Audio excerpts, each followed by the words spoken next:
ჩვენ ამ წუთებში უშუალოდ საქართველოს პარლამენტის მიმდებარე ტერიტორიასთან ვიმყოფებით და აქ უკვე შეიძლება ითქვას, რომ აქციის მონაწილეები აღარ არიან და დემონსტრანტთა უმრავლესობამ დატოვა ტერიტორია, თუმცა აქედან ცოტა მოშორებით ასობით მოქალაქე მაინც რჩება რუსთაველის გამზირზე და კვლავ გამოხატავს საკუთარ პროტესტს.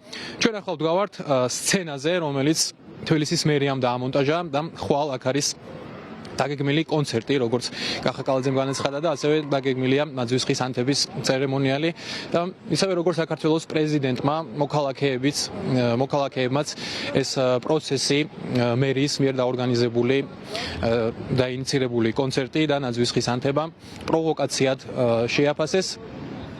შეიძლება ითქვას, რომ ახლა უკვე მთელი ყურადღება ხვალინდელ დღეზე არის მიყრობილი სწორედ იმ კონცერტზე, რომელიც დაგეგმილი და ასევე პრეზიდენტის არჩევნებზე, როგორც უკვე ვისაუბრეთ ჩვენ ეთერში, ხვალ ქართული ოცნება ირჩევს პრეზიდენტს და ერთადერთი კანდიდატი არის მიხეილ ყაველაშვილი და მოქალაქეები აფასებენ ასევე ამ პროცესს და ისინი ამბობენ, რომ საქართველოს პარლამენტი მათთვის არის არალეგიტიმური და შესაბამისად მათ მიერ არჩეული პრეზიდენტის მათთვის იქნება არალეგიტიმური.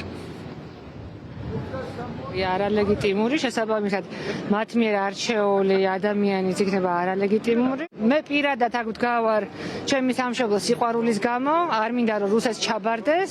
35 წელი მაგისთვის არ გვიბრძოლია ამ თაობას, ჩვენს წინათაობებს და ჩვენამდე კიდე ძალიან ბევრ ჩვენს წინაპარს, ვინც თავისი სისხლი გაიღო იმისთვის, რომ ჩვენ აქ ყოფილიყავით დღეს, როგორც დამოუკიდებელი ქვეყანა. რომელი დედა, რომელი ქართველი ბებია აი რა სინდისით ან რა გრძნობით მოიყვანთ აქ ხვალ ნაძვის ხესთან თქვენს ბავშვებს, შვილებს თუ შვილიშვილებს. მოვა დრო და აი თქვენი შვილიშვილები კითხავენ. სად იყავით, რას აკეთებდით ამ მოვლენების ჟამს? აუცილებლად დადგება ეს ჟამი. ავიმარჯვებთ, იმიტომ რომ თავისუფლებაში დაბადებული ჩვენი ახალგაზრდობა არაფრით არ შეეგუება ამ რეჟიმს. აი ისინი გაგვიძღვებიან წინ და მე მჯერა ამ გამარჯვების.